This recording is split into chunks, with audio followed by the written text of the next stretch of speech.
Welcome to Pindar Poetry. We hope you learned something new. In this video, I will explain how to play Left 4 Dead 2 local co-op. Open the game, sign into the primary account, and attach controllers or additional input devices immediately. Set controller bindings and check audio for each player before hosting. Select Play Campaign, then choose Split Screen or Local Network to host. I'll walk through lobby setup, player roles, and basic troubleshooting so you can jump into cooperative chaos quickly and smoothly. Start by having the host create a local game and pick a campaign map that fits your group. Joining players should use Split Screen or browse LAN to find the host session and accept controller prompts to join. Configure difficulty, number of bots, and friendly fire options to match your team's skill.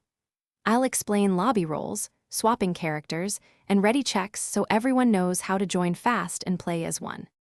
Quick recommendation for a small comfort between intense matches. Little Tree's Black Ice is my go-to for a fresh car after marathon co-op nights. It smells clean and steady, so your ride home won't remind you of every infected close call.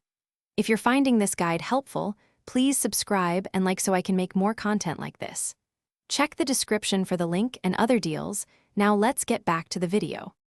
Keep tight formation and call out threats so chains of special infected are handled quickly and safely.